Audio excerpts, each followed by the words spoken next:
Hey, snickerdoodles. Hope you're doing well. So, I am gonna go make dinner, which means I am super procrastinating. Under the guise of, oh, I just have to paint a little bit more. It's fine. I'll be done in a second. But here I am. I'm recording this video instead. What I wanted to talk about is I did a little blurb video a minute ago about why I'm here. So what I want to talk about is neuroplasticity. So there's terpenes, right? So today I'm going to talk really briefly about limonene, citrus fruit, lemon, orange. So that, in terms of neuroplasticity, which is your brain's ability to heal itself by recreating neural pathways.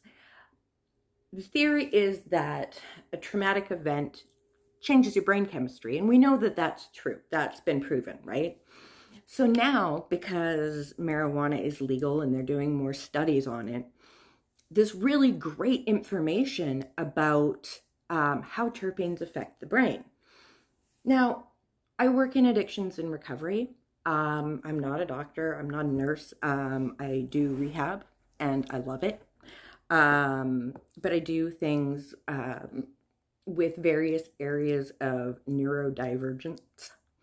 So I'm learning trauma-informed therapy, and it just kind of took this whole big role in my life. And I'm doing great, really happy. I'm actually contemplating doing life coaching, but I don't know just yet if anyone will find me useful. Anyway, so when we talk about addictions and recovery, we talk about creating new neural pathways without drugs. Not everyone smokes pot. There are terpenes that increase serotonin and dopamine naturally, which are citrus and juniper, actually, which was one that surprised me.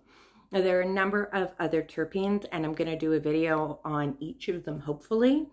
But I wanted to give you kind of the hippity hops that I've taken and the rabbit holes that I've fallen down. I'm finally open to accepting the parts of me that I hate, the parts of me that have done things in the past that were not good decisions. This is where my Netflix experience comes in.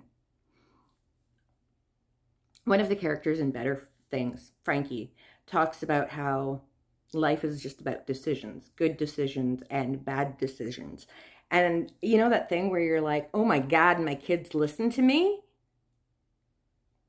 Yeah, my kids listen to me. It sucks. And they're all like, they've had the benefit of my trauma, right? They're good. They have my humor. They don't have my trauma. It's so beautiful. But I'm learning to heal from my trauma, and I'm opening myself up to these lessons that my kids are freaking teaching me. So my son has started doing pen and ink drawings, which are amazing. And I had no idea. And I was like, I'll sit down and sketch with you and whatever. And I start to pull out my art supplies, and I'm like, oh, I remember how to do this now. And I realized that I finally had, from my somatic therapy that I did, I finally managed to put down some of the physical trauma, and I've been able to rewrite the script of my life. Big Dr. Phil fan, which is why I started looking into neuroplasticity and addictions, because that's what I'm interested in. I didn't expect to find this whole dearth of information that have helped me. They have helped my kids. So I'm going to talk about that in the future. I'm hoping, but now you know, and knowing is half the battle. Citrus fruits will help, and you can be eating them. You can be using them as essential oils in a diffuser. You can be doing them with aromatherapy or candles or whatever that looks like to you. You can start doing that in your life and recreating some positive neural pathways for neurodivergence, which is often a result of trauma. Goes into a whole diagnostic criteria that I would love to talk about. Diagnostic criteria is so interesting to me. I have a lot of weird things that are interesting to me. So I hope you'll hang out and hear about my bullshit, because I think I'm hilarious. I'm just saying. I think I'm funny. You don't have to think I'm funny, but I think I'm funny. Have a great day.